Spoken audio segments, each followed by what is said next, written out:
जय हिंद दोस्तों, welcome to defence India. तो आज हम प्रैक्टिस सेट 4 पे करेंगे अपना। हमारा ये प्रैक्टिस सेट 4 होगा।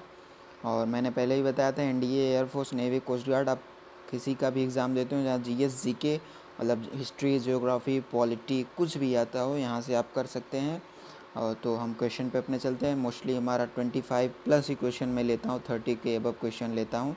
तो आप यहाँ से 20 प्लस करने की कोशिश करेंगे। आप मैं क्वेश्चन जैसे ही बोला करूँ, आप तुरंत उसका आंसर या उसके बारे में सोच लिया करिए कि क्या होगा, ये कैसे हुआ। आप तुरंत आंसर टिक क्लिक कर दिया करिए, ठीक है। यहाँ पे जो है वो रॉन्ग भी टिक हो सकता है। जो मान लीजिए यहाँ पे टिक किया गया तो आप ऐसा मत सोचिए कि वही होगा, आप अपने हिसाब से बताइए। ओके, तो फर्स्ट क्वेश्चन पे चलते हैं। फर्स्ट क्वेश्चन हमारा है, किस सैंदव स्थल से घोड़े की हड्डी प्राप्त हुई थी? तो कौन सा स्थल था? सुरकोटदा, ठीक है। सुरकोटदा से घोड़े की हड्डी प्राप्त हुई थी। ओके, और नेक्स्ट क्वेश्चन पे चलते हैं। बृहद स्नानागार किस स्थल से पाया गया? तो बृहद स्नानागार कहाँ से पाया गया था? मोहनजोदड़ो से। अच्छा, मोहनजोदड़ो से क्या प्राप्त हुआ था? एक अन्नागार प्राप्त हुआ था। अन्नागार और स्नानागार दोनों ही बृहद थे। स्नानागार जो था, ये दोनों बृहद मतलब बिग थे, सबसे बड़े थे। क्योंकि अन्नागार हड़प्पा से भी प्राप्त हुआ था, मैंने बताया था हड़प्पा से भी अन्नागार प्राप्त, लेकिन यहाँ बड़ा पाया गया था। अच्छा, पशुपति देवता भी मोहनजोदड़ो से ही प्राप्त हुई थी। पशुपति देवता की जो मूर्ति थी वो यहीं मोहनजोदड़ो से मिला था। नीचे उनके जब मूर्ति पाई गई तो वहाँ नीचे दो हिरण थे। नीचे दो हिरण थे, इस साइड बाघ था। मतलब दो इधर जानवर थे, दो इधर। बाघ हाथी इस साइड थे, हाथी बाघ हाथी इस साइड थे, और इस साइड क्या था? गैंडा और भैंसा। गैंडा और भैंसा, ठीक है। तो ये पूछ लेता है कि आप बताइए इनके अगल बगल कौन था। तो राइट में कौन था? राइट में हम देखेंगे, राइट में गैंडा या भैंसा था, गैंडा भैंसा। और लेफ्ट में बाघ और हाथी, और नीचे हिरण। ओके, और कुछ ज़्यादा नहीं था। घरों में कुएं के अवशेष मोहनजोदड़ो से मिलते हैं। कुओं के जो घर में, हर एक गांव घर में वहाँ पे कुएं पाए गए थे सिंधु सभ्यता में। ओके, नाउ नेक्स्ट क्वेश्चन पे चलते हैं। सिंधु सभ्यता का वह स्थल जो समुद्र व्यापार से संबंधित था, कौन सा था? लोथल। ओके, लोथल क्या था? जो ना वो व्यापार मतलब जो पोर्ट होते हैं वो लास्ट साइड में था, तो वो पोर्ट के लिए माना जाता था। अच्छा, लोथल से और क्या क्या प्राप्त होता है? 3 युगल समाधि, मतलब 3 युगल, मतलब 3 लोगों के एक साथ वहाँ पे दफनाया जाता है या जलाया जाता है, ये कह सकते हैं आप। और क्या था? और क्या था? मम्मी का प्रमाण, जो मम्मी होती है ना, मम्मी लेप लगा के जो बॉडी दफनाया जाता है, वो मम्मी का प्रमाण। और ज़्यादा कोई था नहीं। हाँ, एक और था, फारस। जो फारस था, ईरान की, फारस या ईरान इसे ही कहते हैं, यहाँ से ईरान की 2 मोहरें प्राप्त हुई थी। 2 मोहरें प्राप्त हुई थी, ये याद रखेंगे। अब क्वेश्चन बनता है कि जो मोहरें प्राप्त हुई थी वो कहाँ से? तो ईरान से लाया गया था, ईरान से होता था, और लोथल में पाया गया था। ओके, और कोई ज़्यादा नहीं था। खिलौने, नाव, अग्निवेदिका, पैमाने की खोज, यहाँ से आप कह सकते हैं जो हम पैमाना करते हैं ना, पैमाना की खोज, ये पैमाना भी लोथल से हुआ था। ओके, और नेक्स्ट क्वेश्चन पे चलते हैं। सिंधु सभ्यता के लोग किस धातु से अपरिचित थे? तो सिंधु सभ्यता जब थी वहाँ लोहे मेनली, और सब जानते थे सोना का तो आयात हो जाता, तांबा भी हो जाता था, बट लोहा का जो पता चला वो वैदिक, मतलब सिंधु के बाद जब वैदिक काल आया तब लोहे का मतलब साक्ष्य प्राप्त हुआ वैदिक काल में। ओके, तो यहाँ से आप देख सकते हैं लोहे का प्रमाण, वो लोहे से अपरिचित थे। नाउ नेक्स्ट क्वेश्चन पे चलते हैं। सिंधु घाटी सभ्यता का लोगों का मुख्य व्यवसाय था कृषि, ये तो सबको पता रहना चाहिए, कृषि था। ओके, और नेक्स्ट क्वेश्चन पे चलते हैं। सिंधु सभ्यता के तांबे कहाँ से? तो राजस्थान का जो खेतड़ी खान था वहीं से तांबा की प्राप्त होती थी। ईरान से क्या होता था? मुहरें, जो मुहर थी वो ईरान से आया करती थी, वहीं मुहर के साक्ष्य लोथल से प्राप्त हुआ था। ठीक है, हाँ, नेक्स्ट क्वेश्चन पे चलते हैं। सिंधु सभ्यता में विनिमय का माध्यम क्या था? वस्तु विनिमय, मतलब आप अगर कोई किसी को चावल चाहिए था तो कोई किसी के पास गेहूँ होता तो वो उसे दे देता था, चावल वो ले लेता था, तो ऐसे ही काम चलते थे, वस्तु विनिमय था। ठीक है, हड़प्पावासी लाजवर्दमणि कहाँ से प्राप्त करते थे? तो ईरान। ओके, नेक्स्ट क्वेश्चन चलते हैं। सिंधु सभ्यता की मोहरें किससे निर्मित थी? मोहरें सेलखड़ी से।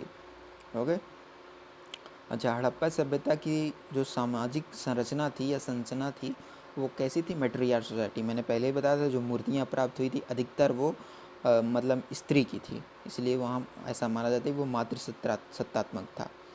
हड़प्पा सभ्यता, हड़प्पावासी किस वस्तु के उत्पादन में अग्रणी थे? कपास के, रुई अग्रणी थे। ओके। संदव सवासी निम्न में से किस पशु से अपरिचित थे? गाय। ओके। नाउ नेक्स्ट क्वेश्चन पे चलते हैं। किस दिन से संविधान सभा का अंतरकालीन संसद के रूप में आविर्भाव हुआ? तो ये याद रखेंगे, 24 जनवरी 1950 से आविर्भाव हो गया था। ओके। भारत के संविधान का निर्माता किसे कहा जाता है? तो ऐसा माना जाता है, निर्माता किसे माना जाता है? वी.आर. अम्बेडकर को। ओके। अच्छा, जवाहरलाल नेहरू कौन था? आप बता सकते हैं। हमारे जो प्रेसिडेंट चुने गए थे, तो वहाँ इनको प्राइम मिनिस्टर यही बनाए गए थे, क्योंकि इनका बहुत ज़्यादा रोल था और ये अच्छे माहिर भी थे, तो इन्हें प्राइम मिनिस्टर बनाने की यहाँ पे किया गया था। और नाउ नेक्स्ट क्वेश्चन पे चलते हैं। भारत का संविधान लागू हुआ, तो सबको पता है 26 जनवरी 1950 को लागू हुआ। किस दिन अंगीकृत किया गया था? ये आपको पता रहना चाहिए। 26 नवंबर 1949 को अंगीकृत किया गया था। मतलब सब लोगों ने उसे आत्मार्पित अंगीकृत कर लिया था, बट लागू 1950 में हुआ था। 26 जनवरी को संविधान के लिए क्या निर्णय मतलब किया गया था? मतलब इसी दिन हम क्यों अपना मनाते हैं जो दिवस है वो? तो गणतंत्र दिवस हम 26 जनवरी को ही क्यों मना, स्वतंत्रता दिवस सॉरी। तो कांग्रेस ने इसी दिवस को, जो हम 26 जनवरी हमारा मतलब वो जो लागू किया गया था, वो इसी दिन को क्यों किया गया? जो 26 जनवरी 1950 को क्यों भाई? अंगीकृत तो नवंबर में ही किया गया था, बट यहाँ पे क्यों आया? तो जो कांग्रेस थी उसने इसी तिथि को मतलब 1930 में स्वतंत्रता दिवस के रूप में मनाया था, इसीलिए। ओके। नाउ नेक्स्ट क्वेश्चन पे चलते हैं। भारतीय संविधान पूर्णतः कब लागू हुआ? तो 26 जनवरी 1950। एंड नेक्स्ट क्वेश्चन पे चलते हैं। भारतीय संविधान के अनुसार भारत शासन की सर्वोच्चता सत्ता किस में निहित है? तो संसद। अच्छा, संसद का मैं बता दूं, संसद किस आर्टिकल के अंतर्गत आता है? आर्टिकल 79 के अंतर्गत आता है। इसमें कौन से पार्ट होते हैं? 3 पार्ट होते हैं। और संसद के पार्लियामेंट के 3 पार्ट हैं। कौन कौन से? फर्स्ट राज्यसभा मतलब upper house, Lok Sabha lower house, and president. 3 part होते हैं आर्टिकल 79 के तहत। पिछली बार एनडीए में यही क्वेश्चन पूछा गया था, किस आर्टिकल के तहत संसद आता है? तो आर्टिकल 79। भारतीय संविधान में लोकतंत्र की किस प्रणाली को अपनाया गया? संसदीय लोकतांत्रिक प्रणाली को सबको पता है। Okay. Now next question. Bharat के नागरिकों को प्राप्त है इकहरी नागरिकता, बट डुअल सिस्टम भी है। जो एक्टर वोक्टर होते हैं उनके लिए डुअलशिप की कर दी जाती है, बट अमूमन इकहरी नागरिकता ही है। ओके। नाउ नेक्स्ट क्वेश्चन पे चलते हैं। एक खगोलीय इकाई क्या है? कि कौन है? क्या इसको एस्ट्रोनॉमिकल दूरी जो यूनिट होती है क्या है? पृथ्वी और सूर्य के बीच की जो दूरी होती है उसे एस्ट्रोनॉमिकल यूनिट कहते हैं। इसका मान क्या होता है? 1.496 इंटू 10⁻11 मीटर, ये होता है 1 astronomical unit. Okay. Next question पे चलते हैं। कृष्ण सिद्ध सिद्धांत किसने प्रतिपादित किया था? तो एस चंद्रशेखर ने। नाउ नेक्स्ट क्वेश्चन पे चलते हैं। कृष्ण छिद्र जो था ऐसी खगोलीय संरचना थी, ऐसे खगोलीय अस्तित्व है जिसमें दूरबीन से देखा नहीं जा सकता। ये पहला असर्सन है। रीजन क्या है? कृष्ण छिद्र पर गुरुत्वीय क्षेत्र इतना प्रबल होता है कि यह प्रकाश को भी निकलने देता है। तो दोनों सही है, मतलब both one is correct, and जो रीज़न है वो सही दिया गया है। Option A is correct one. और नेक्स्ट क्वेश्चन पे चलते हैं। पृथ्वी चंद्रमा के बीच स्थित अंतरिक्ष किस नाम से जाना जाता है? तो ये सिसलूनर है, सिसलूनर कहा जाता है इसे। और नेक्स्ट क्वेश्चन पे चलते हैं। बृहद ज्वार भाटा नवचंद्र व पूर्ण चंद्र के दिनों में आते हैं, क्योंकि इन दिनों में जो ये क्या होता है, सूर्य चंद्र और पृथ्वी, मैंने बताया था पहले ही, सूर्य एक साइड होता है, चंद्र पृथ्वी मूव करती है, पृथ्वी का मूवमेंट चंद्रमा, ये तीनों जब एक साइड आ जाते हैं तो बृहद ज्वार भाटा व नवचंद्र व पूर्ण चंद्र के दिन आते हैं। ओके। और नेक्स्ट क्वेश्चन चलते हैं। आकाशगंगा वर्गीकृत है सर्पिलाकार, मैंने बताया था गैलेक्सी में, सर्पिलाकार गैलेक्सी में। नेक्स्ट क्वेश्चन पे चलते हैं। भारत का अक्षांशीय एवं देशांतरी विस्तार लगभग समान है, जबकि इसका पूर्व से पश्चिम की ओर विस्तार इसके उत्तर से दक्षिण की विस्तार से अधिक है। इसका कारण क्या है? इसका मेन रीज़न है जो देशांतर है उनके बीच की दूरी जो होती है विषुवत रेखा पर सर्वाधिक होती है। जो इक्वेटर लाइन होती है उस पर देशांतर, ये आप थोड़ा नहीं समझ पाएंगे कि जियोग्राफी क्या है। मेनली जो यूपीएससी है, एयरफोर्स में तो इतना डीपली नहीं आएगा, बट एनडीए में आपको पता रहना चाहिए क्या होता है। थोड़ा सा मैं इसके बारे में चर्चा कर दूँ तो जो भारत का मैप है वो चतुर्भुजाकार का है, मतलब ऐसे ऊपर से जब मिलाएंगे चतुर्भुजाकार का होता है। ये वाला जो दूरी है ये 29-33 किलोमीटर है, और ये 32-14, मतलब ऊपर से नीचे वाला 32-14, ये याद रखेंगे, ठीक है, ये याद रखेंगे। और नेक्स्ट क्वेश्चन चलते हैं। भारत और चीन के मध्य अंतर्राष्ट्रीय सीमा रेखा का नाम क्या है? मैकमोहन, सबको पता है, ओके। और भारत और पाकिस्तान के मध्य अंतर्राष्ट्रीय सीमा जो है वो रेड क्लिफ है, और अफ़गानिस्तान का मैंने बताया ही था, क्या था? Durand line, okay. Now next question पे चलते हैं। हाँ, यहाँ थोड़ा करेक्शन कर लेंगे। भारत में द्वीपों की जो संख्या है वो 247 है, यहाँ करेक्शन कर लेंगे। और जो अंडमान निकोबार में वहाँ 204 हैं, एंड जो अरेबियन सी में है वहाँ 43 है, यहाँ करेक्शन कर लेंगे। 247 है और यहाँ 204 है अंडमान निकोबार में, एंड 43 कहाँ है? अरेबियन सी में, ओके। नाउ नेक्स्ट क्वेश्चन चलते हैं। आंध्र प्रदेश की तटीय रेखा सबसे लंबी है, रॉन्ग। गुजरात सबसे अधिक हवाई अड्डे, ये भी गलत है। अच्छा, तो सबसे बड़ी तट रेखा वाला राज्य कौन सा है? इसका मैं एक ट्रिक बता दे रहा हूँ, मतलब बढ़ते से घटते हुए क्रम में, मतलब असेंडिंग टू डिसेंडिंग ऑर्डर में, मतलब सबसे बड़ा उससे उससे छोटा, उससे छोटा, उससे छोटा कौन है? तो हमारा ये मैप हो गया। यही कोस्टल एरिया पे पूछा जाता है कि सबसे बड़ा तट रेखा वाला क्या है। मैं एक ट्रिक बता दे रहा हूँ, GSTMKOKPG, ये याद रखें, GSTMKOKPG।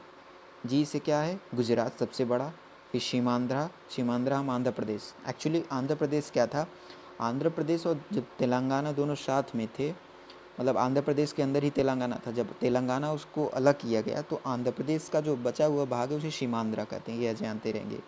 तो मतलब गुजरात, सीमांध्रा, फिर तमिलनाडु, फिर महाराष्ट्र, के से केरला, ओ से उड़ीसा, के से कर्नाटक, पी से क्या होगा? सॉरी पश्चिम बंगाल, ये क्या है? पश्चिम बंगाल, एंड जी से गोवा, याद रखेंगे। ये असेंडिंग टू मतलब बढ़ते से घटते हुए क्रम में, सबसे बड़ा, फिर छोटा, फिर छोटा, उससे छोटा। ये आप कॉपी में नोट डाउन कर लेंगे। GSTMK ओके जी, एक बार मैं और लिख देता हूँ, GSTMK ओके। यहाँ की केरला पहले के, के केरला पहले पड़ेगा, ओके PG, ठीक है, ये याद रखेंगे ऐसे, ओके। और नेक्स्ट क्वेश्चन चलते हैं। अच्छा, तटीय रेखा की लंबाई कुल कितनी है? मैंने एक दिन क्वेश्चन में बताया था, आप कमेंट में बता सकते हैं। तटीय रेखा की जो टोटल लेंथ है वो कितनी है, और स्थल वाला जो ऊपर भाग है वो उसकी लंबाई कितनी है? अच्छा, मैं स्थल का बता दे रहा हूँ, तटीय क्या बताएंगे। 15,200 किलोमीटर है जो स्थल वाला, मतलब ऊपर, ये वाला छोड़ के ये वाला ऊपर वाले, स्थल की लंबाई कितनी है? 15,200 किलोमीटर से। तट की आप बताएंगे, ओके।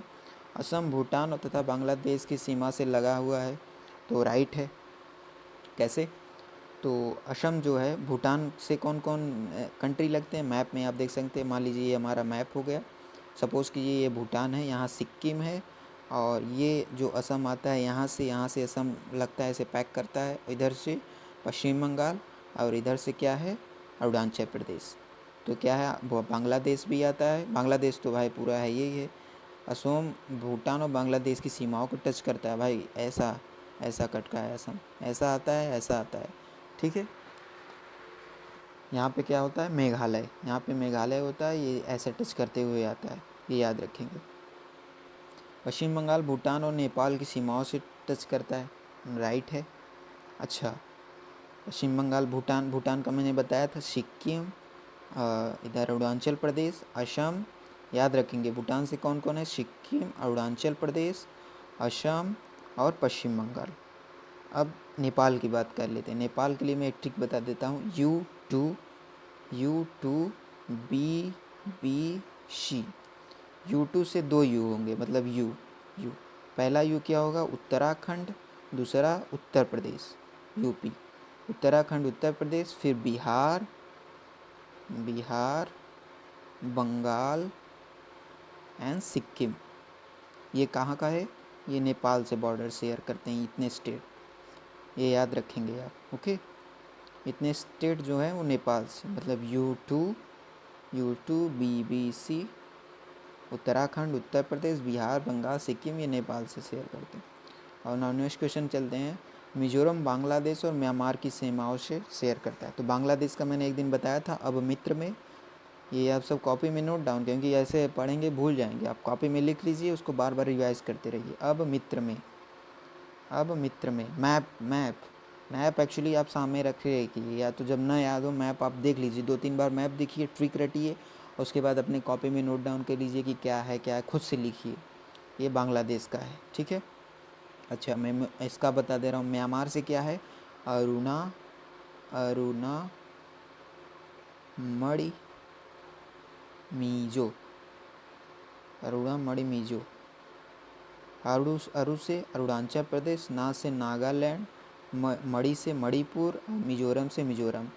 अरु से अरुणाचल प्रदेश, ना से नागालैंड, मतलब मणि से मणिपुर, मिजोरम से मिजोरम। ये क्या है? म्यांमार वाले। म्यांमार याद रखें, कभी भी आ सकता है कि म्यांमार से स्टेट कौन कौन से शेयर करते हैं, ठीक है।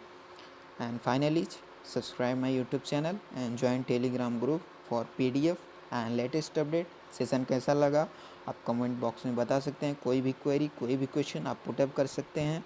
अगर कमेंट बॉक्स में अगर मान लीजिए मैं आंसर दे नहीं पाऊँ, तो आप व्हाट्सएप ग्रुप में ज्वाइन हो जाइए, वहाँ पे आप क्वेश्चन पुटअप कर सकते हैं। वहाँ पे आप मुझसे कोई सवाल पूछ सकते हैं। मैं इसकी वीडियो को और PDF इसका जो होगा मैं ग्रुप में शेयर कर दूँगा, टेलीग्राम ग्रुप में। ओके, थैंक यू एंड जय हिंद।